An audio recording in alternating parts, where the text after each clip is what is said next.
How much of a luxury is that as a secondary coach to have a corner with size and speed, and how much flexibility does that give you in terms of what you can call for a secondary? It's a huge plus because nowadays if you're tall, you go to receiver, you don't play DB, and so we have to match up with those guys. And a guy that has a lot of height that can run, I mean that makes a big difference. That's a huge plus. It's hard to find though. You're in high school and you're 6'2". They don't put you at corner. They put you at wideout. You're 5'9". They put you at running back or a corner. So it's hard to find those guys. So when you have your staff meetings and you're talking about who you're going to recruit, do you and the receivers coaches end up arguing, I want that guy because not only can he run, but he's also got size? Those get into heated debates every year? Well, the thing is, when you play on offense, you don't want to play on defense. Those receivers don't like to hit, and so they stay over there, and we never get them anyway, so I don't want them. So. But yeah, we don't really get into those debates. Usually those guys that play wide out in high school, they don't play both ways, and so they want to stay there, so. Now you got a guy who joined you this year, a freshman from Conroe, and Chris Parks. He's pretty long. He's, 6'1", long arms. Yep. Got to get in the weight room some more and all that, but did he play receiver as well? And He did play some receiver for him, but he was mainly a defensive back, and, he'll be a bright star for us in the future. There's no question, because he has that height and he can run. And did Coach Reinbold go to June and say, I want to move him over to receiver because he's tall and he can run? Well, I'm always have to battle that all the time. If you got any height and you can run, or you can run in general, I got to battle those offensive guys that try to steal them. So. All right, now last year, going into your second year at SMU, you had a secondary with a lot of experience. You had Brian McCann, you had Rock Dennis, you had Bryce Hudman. Yeah. You had Darius Bell, who was younger but had already started some. All those guys are gone now. How does that change your approach in the spring and the summer when you're planning for the upcoming season and you lose not only their talent but also the experience that they've had? How does that change what you do in the planning stages? Well, all those other guys that we have new, most of them were learning and watching those guys, and so it's not going to be a big transition. Yes, we lost some good players, but we have some good players that'll replace them. And if you're doing anything to build a program, then that will show up. It won't be a drop-off. They've learned from those guys, and I don't expect anything to fall off at all. Brian, of course, is in training camp with the Cowboys now. Have you gotten a chance to see any of his games, and what are you hearing about his chances of sticking with them? I catch a play or two here and there, but I haven't seen much of it. But we do talk, and he's saying he's hanging right in there, and I don't know when the final cut comes. I guess pretty soon, but I guess he has a chance. So we talk about a few things we watch on film. I said you guys see him move his feet on press technique, and he locked him up, and so it's good to see. Hopefully he makes it. All right, we're 2 weeks into preseason camp, and with 10 days to go before you head to Lubbock, obviously things can change, but it looks like probably your entire starting secondary is sitting at this table over here. Chris Banjo's been starting for a couple of years at free safety, and Sterling Moore started last year at corner, but how solid are you with the other two? You got Ryan Smith in a crowded competition at strong safety, but been running with the first team in practice. Richard Crawford running at the other starting corner. How solid are you on this lineup getting ready for Tech? Oh, I feel really good. Ryan has been in the program now and understands what we're trying to do back there and what we're teaching, and he's picked it up really well. And I completely trust him. And we recruited some other guys to build some depth. And it's a competitive deal, and those guys, what's good about our group is that there's no animosity. They're always trying to help each other get better, because in the end, we're all going to wear the same championship ring. And so that's the best thing about our group. They work hard together. We have to show up on special teams. We have a lot of guys, and if you're not playing on the field on the defensive side, you're going to be used in special teams. And so we take a lot of pride in that. Wherever we're at on the field, we're going to represent our group in a real positive way. Now, with Rock and Bryce graduating, the perception was that other safety spot next to Chris might be sort of a void, but you've got Ryan and you've got Jay Scott, who was also with you last year, and now you've got two other new faces. You got Justin Sorrell, who came up from Blinn, and Randy McKinnon transferred in from Syracuse. Do Ryan and Jay automatically have an advantage there because they know your system, or are all four of these guys going to work into the rotation? Well, they somehow? do because they've been in it and they understand the language that we talk. And these guys, there's a lot of intricacies to our defense, and so it takes a little while to learn that. But they're athletic guys, they're bright guys. They want to learn, and so I feel good if something were to happen to a starter that the next guy in will pick up the flag and keep going. So I'm not worried at all. You've had a couple of guys with some bumps and bruises during camp. Sterling sat out a little bit, and Randy also. How close are they to coming back, and what can you do at a position like defensive back where you've got to be able to cut quickly and accelerate quickly and jump? How much can you do to prepare for a team without having them in there running the drills themselves? Well, with Sterling, he had that injury last year, and he was out for, I guess, 6 weeks or something like that, and came back in the bowl game and did a nice job. And so I'm not worried about him. He needs to get the rust off, and he understands that, and he's been out in practice, and he's going to be fine. And then McKinnon, he has a hammy, but he'll be okay. He was out of practice today, so we'll pick up the flag. Like I say, if they're not in there, we'll just keep rolling.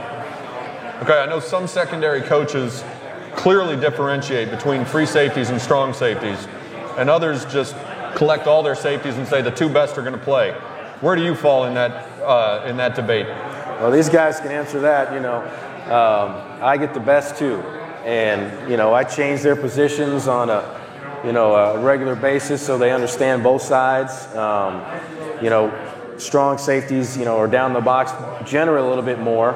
But they got to know both spots, because if a strong safety goes down, the best player is a free safety. That's who's going in, and so it's not going to be free safety or strong. It's the best safety available.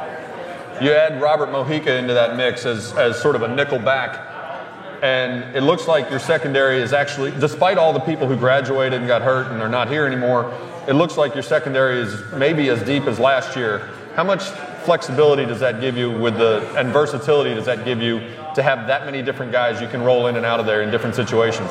Well, the best thing about it is competition. You got to show up every day to practice and work hard, because some guy might pass you up. And so that's the biggest thing that I take from this, is just building depth so those guys can compete every day and not just think that it's given to them.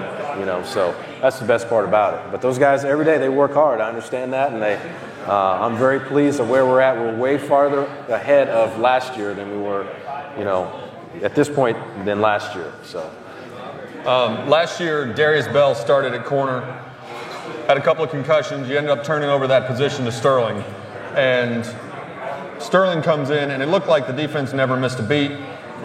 Did he exceed your expectations? I hate to even ask this kind of thing with him in the room, because he's going to believe you if you say something nice about him, but did he even exceed what you expected of him last year? No, when I recruited Sterling, I saw a guy that was, a headsy player. You can see a lot of things on film that are headsy type of plays, and that's the kind of guys I like in our secondary. So I wasn't surprised. He had great ball skills. Some people don't know, but Sterling, that was his. He only played 1 year of high school. And that's it, of football ever. And so, but he's a sharp guy, and I wasn't afraid to put him in the game at all. He made plays in practice, and so it was a easy transition. Does that make you nervous when you're looking at a recruit and you realize he only played 1 year of high school, played in junior college in California? Do you look at that as he's just scratching the surface of what he can do, or he's so inexperienced that I don't know what I'm going to get? How do you resolve that in your own mind when you're having recruiting meetings? Well, like I said, I saw a lot of ability there, and a headsy type player, and you could tell that his technique was just kind of running around a little bit. And so I thought, if he gets in our system, we can kind of mold him into a guy, and so far he's done a nice job, and so I expect a big year out of him. Okay, last year you found Sterling in a junior college in California. This year you find Richard Crawford in a junior college in California. Any parallel there? Is there any chance you struck gold again out west? Well, I hope so. If he's worth anything, we'll see. So, he's kind of the same mold as the other, guys, like Sterling. He's a sharp guy. He watches film, he makes plays on the ball, and he's a headsy player. So I expect the same thing out of him. Okay, they're both California, they're both smart, they're both heady players. Sterling's got like 25 pounds on Richard.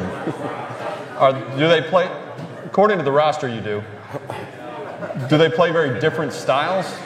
Well, to Sterling's credit, he is down, and they're close in weight. They're about 5 pounds off, roughly. So, but yeah, you know, Sterling, to his credit, like I said, in the offseason, he trimmed about 10 pounds, and he's, you know, he changed his body. He's quicker, faster, and you know, like I said, he's going to have a good year. And then, and Chris Banjo is sort of the old man in your secondary now. With those seniors graduated, Chris has started since his freshman year. Yeah. In addition to what he does physically on the field in terms of making plays, making tackles, talk about Chris's role emerging as a leader, calling signals in the back, and just that comfort level you have with a now junior sort of running the show, at least from an experience standpoint in the back. Well, it's a huge plus, obviously. You know, I can give Chris things to adjust on the fly quickly, and he knows exactly what I'm thinking about, and he gets it done on the field. And so he's kind of an extension of myself out there, because he knows, you know, what we want in the secondary, how it should be played. And it's a huge plus. There's no question about it. I can just tell him something quickly. He relays it to everybody. They get lined up, and we're rolling. So it's a huge, huge plus. Okay, now you also have a bunch of a handful of freshmen who are coming in to fill in some of those gaps. And we talked a little bit about Chris Parks, and I guess he's gotten most of the attention so far. Other than the fact that he is 6'1", long arms, he can run, but technique-wise and in terms of his experience, what do you like about him that makes you think maybe he can contribute a little bit this year in his freshman year? Well, he's again, he was at a program that you know, he was so athletic that they just kind of let him just play out there. And so we're just trying to knock some of that off and rebuild him, I guess you could say, and mold him into what we want. And every day he's getting a little better at something different that he wasn't the day before. And so as time goes on, you know, it's hard for a true freshman. I mean, the speed of this game is huge. I mean, it's a huge jump. And so he's, again, another intelligent guy, and he's picking things up slowly, and every day he does something a little bit better than the day before. And so we're just going to keep building on that. And like I said, in a few weeks, we're going to have something that we can work with. Okay, you've got your guys, your starters, and your first rotation of guys that you feel like you can trust going into the beginning of the season. But some of those freshmen may have to play. How many do you envision getting on the field this year? I envision, I'd say 90% of them in some capacity, whether it be on defense or special teams. They're going to show up, and it's a really good class. There are a lot of guys that have a lot of strength that, they do a great job in Texas football as far as getting guys ready and strength and that type of thing physically. And we're going to lose a lot of those guys in special teams and on defense, so we're going to use them all. So who stands out to you among the others? You got Kenneth Acker in the back at safety. Kenny, we put him at corner. We're working him at corner, and he's, again, picking things up. But it's just tough because there's a lot of intricacies to our defense. And, again, for a freshman, it's hard to pick everything up right away. But you give them, a couple weeks more into the season, and they'll start to click. Now they can start playing faster. Go ahead. I was going to say, with Acker, is the transition from high school to college more difficult? Because he never came off the field in high school. He played quarterback, receiver, running back, DB, punt return, kick return. He did everything. Right. Now that you've got him locked into basically one job, does that make it harder for him to erase the terminology of the system he was using in high school? Yeah, with Kenny, I like guys that are played up multiple positions in high school, a quarterback type, because they have to think on the run quickly. And at corner, you got to do that all the time. And so we're just trying to work him into really locking in at a corner position, learn the techniques. And he, this offseason will be big for him, getting stronger. That's the big thing for, him. He's just getting some strength. But, again, he's an intelligent guy. And, as you can see, there's a theme running through this. I don't like non-intelligent players. They get you beat.